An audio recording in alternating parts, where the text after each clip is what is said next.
egg. I thought that shit was still boiled in the shell. Hold on. Hold on, bro.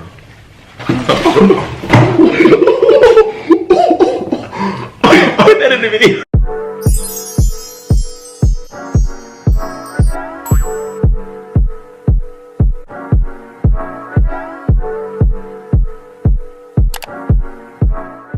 Juice. Hey YouTube, I'm Zakia and welcome back to my channel, you guys. As y'all can tell by the title below, today we are about to do a mukbang plus Q&A video. And I have these boys right here with me. I'm gonna let them introduce themselves. What's up, YouTube? I'm Jaden. Y'all follow me on Instagram, jadenbsmith. What's up, y'all? I'm Rashan. You know me. I'm a regular on the channel at this point. Follow me on Instagram at Prince_Rashan. Same on Twitter. But yeah, y'all. So we eating some seafood from this place called What's Crackin'. Yep. It's a black seafood restaurant in Atlanta. So I really hope it is. You keep saying that. No, I really think so. Make it where they can see your food. But yeah. So all right, y'all. So we're gonna go ahead and get into it. I'm gonna try to, you know, eat and answer questions. We're gonna try to do that at the same time. And we also gonna try to rate this little food for y'all, let y'all know how this restaurant is. Good. The little egg is No, good. the shrimp is the best. Well, that's the only thing I ate. All right. Little potato. So, okay. First question say, how do you know if a guy like you? And I think y'all can answer how do you know if a girl like you? Or no, y'all can do how do you know if a guy like you? All right, and then you do the girl. All right, so. No, I think we both can answer both. No. Well, I think if a guy like you, like if he really, if he really rock with you, like he gonna be hitting you up, he gonna be checking on you, and he really just gonna show interest. That's facts. I think if a guy like you, you're not gonna have to force him to do nothing. That's true. If you feel like you keep having to ask him to do stuff, like he not really feeling you, I feel like he gonna be taking initiative. Like he gonna want to talk. He gonna call you. He gonna text you. Honestly, I feel like you can tell somebody like you with the effort that they give. Like, and don't allow people to say, "Oh, I don't have time," because you make time for who you want to make time for. So at the end of the day, if they want to talk to you, they're gonna make time for you. Whether like nobody is that busy. I'm sorry. Like you can call me in the morning before when you wake up. Call me at night when you go to sleep. Like nobody's that busy. So if you feel like you having to force them to give you effort, give you time, they're not into you. That's fact. That's right. I agree with what they said. Like you'll know, like you're not gonna have to hint and stuff. Like it's just gonna happen off rip because it's gonna be genuine. Like you'll be able to know if it's genuine or not. Like they really gonna show you. You gonna know for real. I also feel like if you've been talking to the person and you feel like stuff started getting dead, like he started getting dry or he not really doing the same stuff he been doing, then I don't really think he's really interested no more. What y'all think? Say that again. If you've been talking to them and then all of a sudden they stop talking to you like that, they You stop. should like keep the spark alive. Yeah, like they start acting different. They're not doing everything they was doing when y'all first started talking. Yeah. Also, that can mean they losing interest or like. Yeah, that's what I'm saying. Getting bored. Yeah. Also, I would say like. This trying to hit so far. Like, straight. Like they listen, they pay attention to what you tell them. Like, oh God, they're doing what they know that you want them to do without you saying it. Like, if I'm actually paying attention, I'm actively doing what I know you like or what you want me to do. Oh God. Okay. The next one say, how to move on after the loss of a relationship. This can be friendship, boyfriend, or family wise. So I'm gonna do relationship wise first, and then I'll do friendship wise. So as far as relationship wise, I feel like that's usually like the hardest thing to get over because you know you put so much time and effort into a relationship, and especially like if you go from talking to somebody every day, morning, afternoon, and night, and then all of a sudden y'all stop talking, like that's really hard. So I feel like the first thing you want to do is I would definitely say self-care. A lot of times when people are in relationships, they quickly jump into another relationship, and usually that just makes you like build up toxic habits, and you never actually are able to recover, heal, and like find yourself. So first, like self-care. Don't jump right into something, especially if your last relationship was serious. I also would say like you know, honestly, this is something that I would do, but I would completely block that person out of my life, like unfollow them on everything. Oh, wow. I mean, that's just me because at the end of the day, if I am in a relationship and we break up, I don't want to see you most of the time, like, that's how I'm gonna get over you, by not seeing you. So I'll probably block you on all my stuff. And then once I'm like, hold on. It depends on how y'all ended. Yeah. Like, cause if we ended on some mutual, like we just wasn't rocking with each other. Out, yeah. And like we still cool. I ain't gotta do all that. I ain't gotta block you and all but that. If you did some messed up junk and it's F you, it's F you. Like, you gotta go. Like she said, like, I'm not trying to see you. Yeah. Dang, oh my then make sure y'all boss up, honestly. What happened? I hate on my shirt. All of it already? Okay, don't do it like that. Like, I was just eating super fast. Make sure y'all boss up at the end of the day. You know, you want to look good, you want to stunt. So make yourself pretty.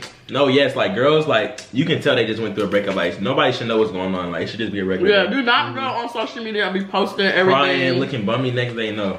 Yeah, don't do that. Y'all, Jaden over here making a mess. I'm gonna clean it up. For me, what was it?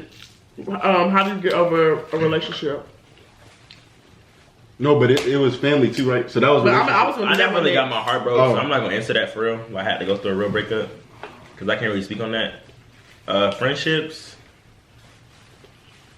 Friendships. It's not hard to get over. It's not that hard. I feel like I'm a nonchalant ass person. Like stuff just be rolling off my back. Like I'm gonna keep moving forward regardless.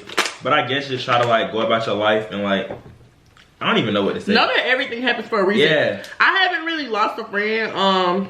I mean, not up until recently, but that's a conversation for another day. But honestly, I think it's just a lot of times. Well, for me, in order for me to lose a friend, I feel like this is different from a relationship. Something bad had to happen. Like you're not really ending friendships because it wasn't working out. Yeah. You see what I'm saying? So usually something bad happens, and you just gotta trust God and know that everything happens for a reason. And at the end of the day, like if y'all not friends no more, that means it was not meant for y'all to be friends. Or it don't not even that y'all weren't meant to be friends. It's just like they reached that date. Like they was in your life for a season, and that season's over. You gotta appreciate what y'all went through, what y'all learned, what that relationship taught you, all of that. It's not even so much like y'all wasn't meant to be friends, because y'all was friends for however long y'all was. It's just time was up. And honestly, y'all pay attention to the people who have been there for you. You know, since day one, like people are finna drop like flies, especially as you getting older. That's real. Pay attention to the people who've been there since you was younger, cause them gonna be your lifelong friends, your forevers. Okay, the next one say, do you consider dating and talking exclusively different two steps, or do you combine them? Wait. So it's saying, do you think dating exclusively and talking exclusively and dating, are they the same? No. Well, I feel like, bro, none of it really makes sense, honestly, to me. It's all just caught up in the title of boyfriend, girlfriend. That's literally what dating is. I think it's all something with our generation. I feel like talking, all right, so talking is one thing, but dating is one thing, but I think talking is like a stage within dating, if that makes sense. Like you're talking to date, basically? Yeah. Yeah. I feel like, y'all, honestly, like it's part of the process. I feel like these are two different things for me, because I feel like this is something our generation created. Like, I know my parents, they don't even be knowing what talking mean. Like, they be like, what is talking? That's something that our generation created because people don't want to, be serious. People don't want to have titles. People want to be intimate, but not put in the work and, have the actual relationship. So I feel like that's where the talking stage came from. So to me, they are two different things. I do still believe that talking can be helpful, because it's like you can figure out somewhat who the person is and somewhat where their head is before you put all in, before they meet your family, before y'all start actually going out and stuff. I feel like it has its benefits. Yeah, so I do think it's beneficial, but to a certain extent. But I think it's two different things, because I know, like, for dating, at that point, like, you meeting my family, we going on dates. Right. Yeah. Like, it's a lot more serious. Okay. I feel like talking, like, you getting to know each other within talking. And dating, y'all should already, like, know each other. You should be meeting the family, and then, like, y'all kind of got the title make it work. Yeah. Okay, this was a good one. They said, how long is too long for the talking stage? I don't know. I think that was good, y'all. Honestly, for me, I feel like y'all might think differently. But for me, I feel like if you talking to somebody for longer than 3 months, I think that's too long. Because at a certain point, you got to stop getting to know them. Like, y'all got to stop playing around. Like, y'all either going to be together or not. Y'all aren't. So to me, it's like, after 3 months is really long. But after 3 months, it's like, what could y'all be doing? Like, if y'all aren't going on dates, like, what is this, just a casual thing? Like, I don't get it. I don't get that if you're doing it for that long. Yeah, I agree with the 3 months. I think that's valid time. Yeah. I also feel like that's why a lot of people end up being in like toxic things, because you know, you be wanting to move forward, but both people aren't in the same, like they headspace ain't the same. And so that's why I feel like communication is key to avoid toxic situations. Like half the time people wouldn't be in those situations if both people just communicated what they wanted out of a relationship. Yeah, that's all it is. That's the mature way to do it. You just got to communicate. Yeah, no, that's true. Okay, let's say, so what made you pick an HBCU over a regular school? Was your high school mostly black? So, you want to go first? Yeah. I mean, y'all can go, and I'll just say like why I want to go to HBCU. All right. Okay. Our high school was predominantly black, but it had, okay, let me try to make this make sense. Our school was black, but our school wasn't black. Let me try to make y'all understand that. Like, the student body was black, like demographic wise, but the culture, the stuff we did was not black. Like, our school was ran by white people. I'm not gonna just say that, but I think that's part of why I wanted to go to HBCU, because we had, like, you would think that our school had the culture, but it really didn't. Like, so that was something I would like the black high schools in Atlanta for real, and that's not really. I was gonna give an example. The like experience we had. I think we wanted to sing the Black National Anthem. Yeah, stuff like that. At our graduation, there was just so much that when it's being able to do it. I mean, we ended up being able to do it. Yeah. But it's like that shouldn't have been up for discussion. Being and even some students, some of the black students didn't want to do it. Like that's what I'm talking about. They didn't want to do it. The Black National Anthem. Like, I admire how students at a HBCU, they appreciate being black. Mm-hmm. Yeah. Right? They really embrace that, and that's not something that we saw every day at our high school. And also with the HBCU, just being in a space with like-minded people, like people who knew that they wanted to be something in life, like people who I knew would just be great individuals. And also, like, I feel like it's so important for us to go to HBCUs because one, they were created for us, and to break the stigma that we have to go to a white school to be prepared for a real world, or to go to know how to function in the real world. Because I feel that people think that white is better in a lot of senses. So like, oh, going to the white school, that's a more adequate education. Mm-hmm. Being here with the white people, I'm gonna be more prepared, and that's really not true at all. Because honestly, people say that you can go to HBCU and we're gonna go into the workforce and not be prepared, but who says we're going in the workforce with white people? Right. So I feel like a lot of that doesn't make sense, isn't true in my opinion. The first thing I want to say is, like, in order for our schools and our things to get better, like, in order for us to just get better as a people, as a community, we get our own stuff. We have to feed into our own things. Yes. So how do we expect for HBCUs to get better if we aren't even going there, if we aren't giving money back to the school, if we aren't doing great things? And you know, of course, if you're the student and you're doing something good, your school gonna look good. Yep. So to me, it's like, that's the first thing. Like, so many black people want to argue against HBCUs, but at the end of the day, you're the problem. We need you to be more positive. Look forward to, you know, advocating for it. Even, I understand everybody can't go to a HBCU. But if you have the opportunity, I strongly do feel like you should go. And it's the difference between not being able to go to a HBCU and being against them. Yeah. Like, you cannot be able to go, and that's one thing. But it's people out here who really, like, have hate towards them that are black. Yeah. And that's the issue. But anyway, so she said what made me pick a HBCU over regular school. So, mostly it was partly because of the culture. I definitely wanted to feel, you know, the black culture and really learn more about myself in general, because I'm sorry, but you know, your identity matters so much. And that is what makes you a person. Like, a lot of people suffer from so much different stuff, like depression or just other problems in life, simply because they don't know their identity. They don't know where they come from. And going to Howard, I know it's gonna make me so much, like, mentally stronger. Yes. Especially going into a workforce with white people. Like, I'm gonna walk in there feeling like the most confident person in the room, and that's gonna be because that's what my school did, what my HBCU did, compared to if I went to a PWI. I would just be the black girl in the room at the end of the day. You know, things aren't hold on, y'all, a little spicy. Oh, I got another point. Things aren't specifically made to cater me. Yes. Except like the black, you know, like the black union groups and things like that. Yeah. But why should you have to go to a school and join something when there's a school that has what you're trying to find somewhere else? And also, I feel like going to Howard, like everybody who's there was top of their class. They was doing this, involved here and there. So you're in a space amongst a whole bunch of great people. So you're gonna have to be excellent. And I feel that going to other schools, you can. I'm not saying this is true, but I feel like going to a HBCU, like it forces you to be great because everybody there is great. Like you're really gonna put yourself in an elevate. Like I feel like if I were to go to a white school, like you're always gonna be stand out or be that one, being that you're black. Like you're gonna be the odd one out in most times. So I feel like going to the HBCU is gonna give you the extra push and want to be great. So I'm like, oh, they doing this. Let me step my game up. It's just like positive reinforcement, making you want to better yourself. Yeah. All right, so for me, I'm still in high school, so I'm not in college yet, so I don't know what the HBCU experience is like firsthand. Yeah. But I want to go to a HBCU because I just feel like it's for me. I can't see myself at a PWI. That's just not who I am. I wouldn't be comfortable there, and I wouldn't be able to thrive there. Yeah.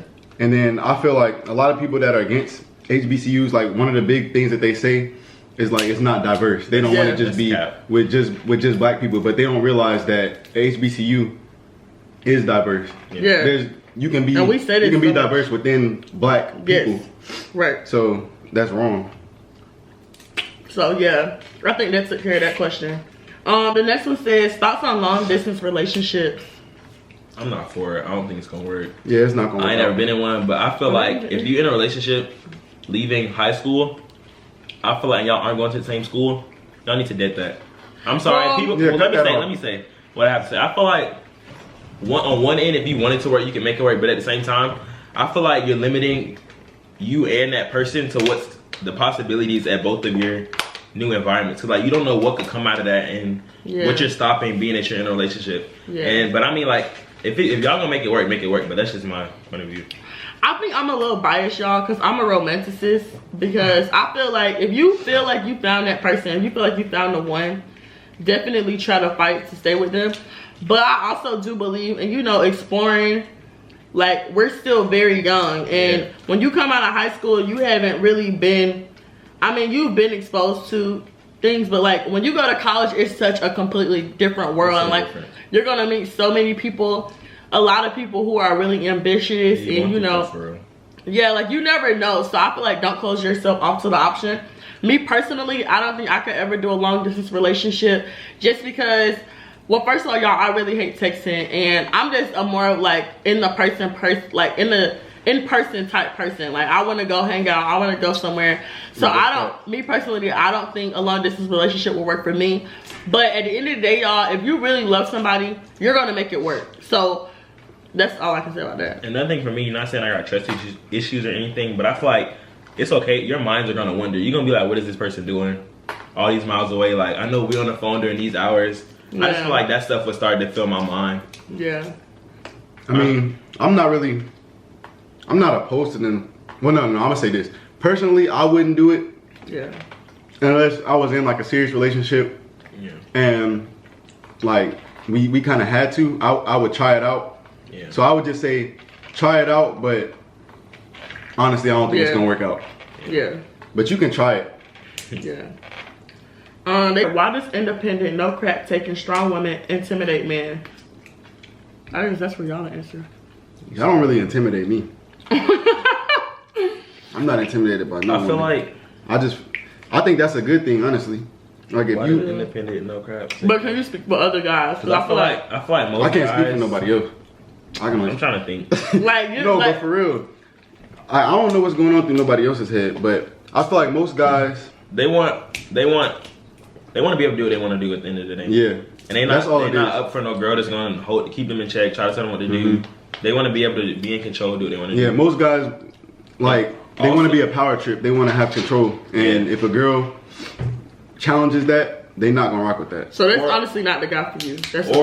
Or a lot of, I know it's some guys who want a puppet. They want a girl that's gonna flock to them and do whatever they want to do, and that speaks to the independent, no crap taking. Like if you're not with his BS and you're not going for that, they don't want you.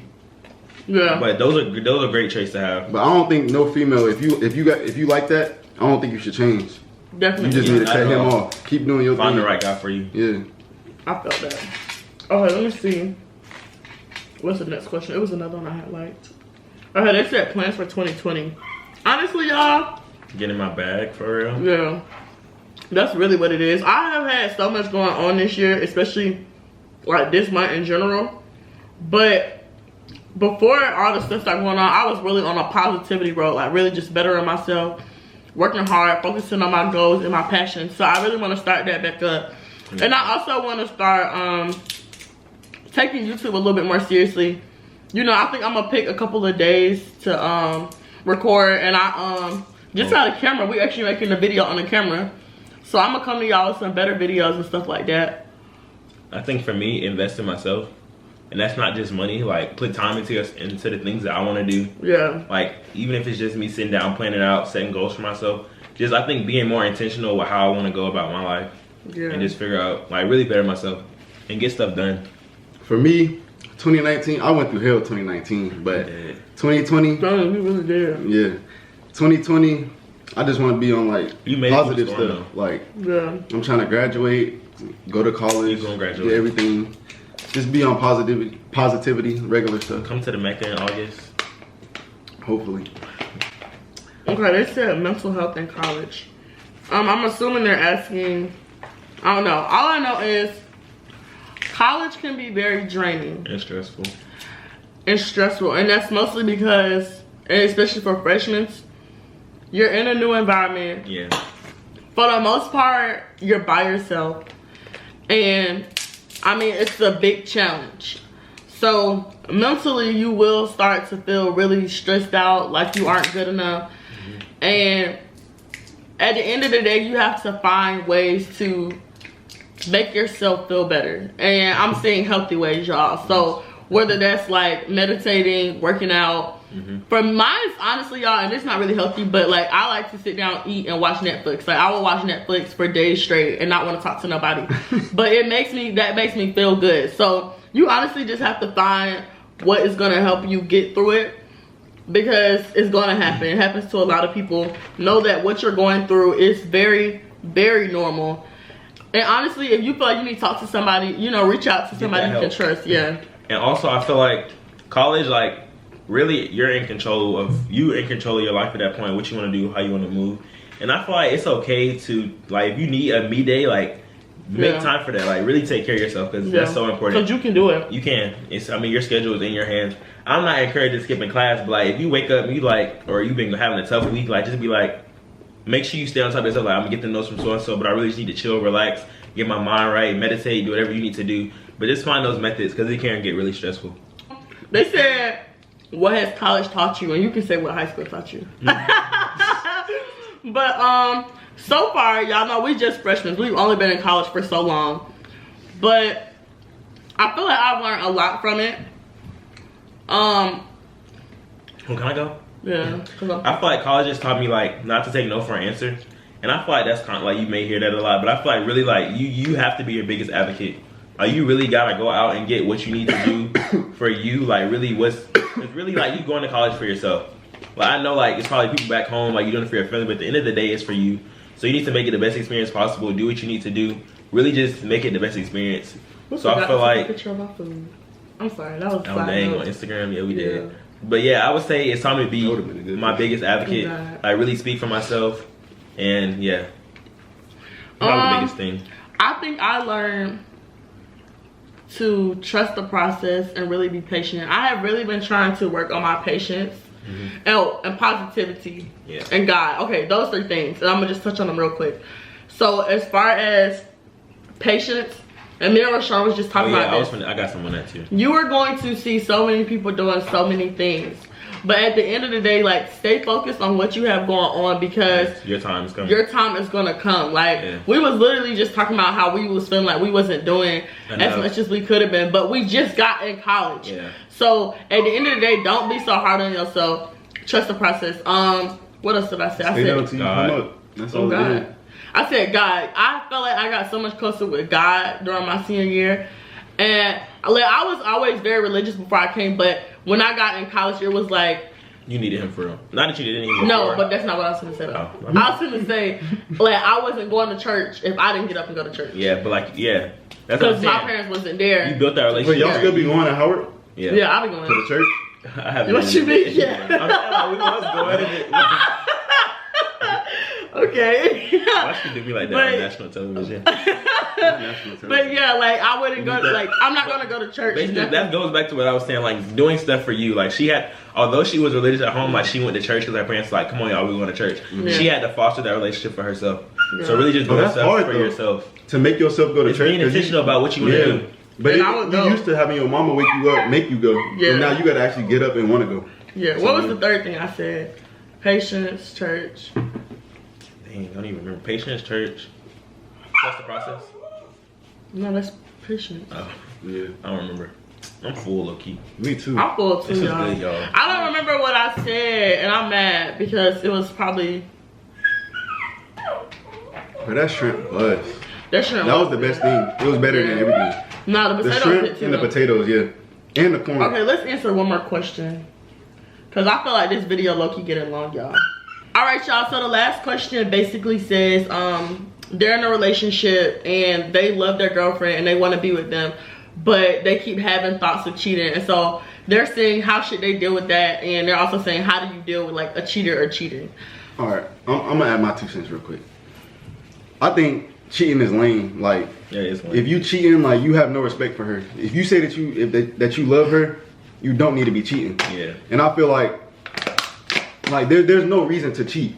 If you get in a relationship with somebody, you should know like we gonna be together. Like communicate. And if you don't want to be loyal to her, then don't get in a relationship with her. Tell her that from the get go. You gotta let her know like I'm not trying to be in a relationship with you, but I still like with you. And then you gotta at least let her know. So then leave the choice up to her. And I know you're saying like in the beginning, but even if throughout the process like you have that thought, like just communicate. Like she's gonna have so much more respect for you if you just come to her and be like, this is where I'm at right now. Like somebody else, even if it's not somebody else, but like I feel like get out of the relationship before you break somebody's heart. Like that's messed up. Just communicate. That's lame. I don't understand that. Yeah, and I mean they're saying like they love them and they want to be in a relationship with them, but if you did, then you wouldn't do that. So at the end of the day, I mean, well, I don't know. Taking the action and having the thought. If you love them, you care about how they feel. You wouldn't do that to them. Yeah. So you're gonna communicate. Like that's gonna hurt them, but it will hurt them a lot less than if you went out there and did. But no, because I think it's from the question is from a perspective like he cheated already. No, I think he wants to. He asking both. He asking both. Oh. But okay, if you want to, I suggest sitting her down, let her know like this is where I am. Yeah. And maybe the problem is deeper than that. Like maybe y'all gotta fix something within y'all relationship. Yeah. So just sit down and talk to the person. At the end of the day, if you still feel like you want to cheat, you need to go ahead and dead it, because I feel like that's not fair at all. I feel like if you end up getting cheated on, dead it. It's over with. For me, I feel like I could never be with a cheater, because at the end of the day, once a cheater, always a cheater. And I believe that. I just believe that because you cannot, especially like if it's earlier in the relationship, like you never had any intentions of us like going anywhere, doing anything. And also I feel like that's just so hurtful. Like if they can go and do something and not tell you and just be so secretive. Like I hear the most craziest stories sometimes about like people cheating, and I just think it's really sad. At the end of the day, don't waste people's time. Like just let them know what you own. Like, it's so much work that goes into cheating. Like if you can save that energy and put that into your relationship, you don't need to cheat. Oh God. But yeah, you guys. Oh, y'all like the food? Yeah, the food is good. The food, but what y'all give out of 10? I'd probably say it's not getting no 10. It's a solid 8. Solid 8. Yeah, I was gonna say 8.5, 8. Yeah. I don't know. I think juicy crab. Like I love juicy crab. So every time I eat seafood, like a seafood boil type thing, I compare it to juicy crab. But the only thing with this is like it's a different juicy crab doesn't have as much stuff. Yeah, you like juicy crab. If you get the crab, you're gonna get the crab maybe one corn. Yeah. And then a couple little slices of potatoes. Yeah, this gives you way more food. Yeah. I can't believe we ate all this. I didn't eat all mine. I didn't eat all mine either. Right. Y'all, Rashan. Y'all have not eaten today. But I haven't eaten today either. Alright, you guys. I guess that sums up the video. Oh, I gotta do a post notification shout out. Hold on. But pretty much all the questions related to like communication. You just gotta communicate. Communication is key. And be more mature. Like everybody know that, but like it really is. See y'all, this is what I'm saying when I say I want to take YouTube more seriously. Like I should have already had this before we started the video, but I completely forgot. But wait, what happened? I just started on post notification shout outs, and I see somebody who I was gonna give it to. I honestly think, okay, y'all, just because this is gonna take a lot of time, and I'm so sorry. I think that once y'all like, comment, subscribe, and hit the bell button, make sure y'all comment done down in the comments, because I'm not sure like who did what or whatever. So just make sure y'all do that, and I will show somebody up, bro. All right, we can do that. You gotta at least give somebody. Okay, let's see. I'm gonna just do the first comment I seen. So this is funny. The first comment I seen on this video goes to Kayla McCollins. And she was talking about, because I had put Beyonce in my unpopular opinion video, and she was like, she thought it's gonna be negative, but it's positive. Yeah, I love Beyonce. But yeah, shout out to you, girl. I don't even know, like, she didn't put her Instagram or nothing. That's what I'm saying, y'all. I think comment down, and then I might contact y'all to get y'all Instagram. But if she has a channel, make sure y'all subscribe. But that basically concludes this video. Make sure y'all like, comment, and subscribe to my channel, and hit that bell button. Once again, if y'all want to get a post notification shout out, do all of those things. Type done down in the comments below, and I got you. And I'll be back with more videos. Thank y'all for watching.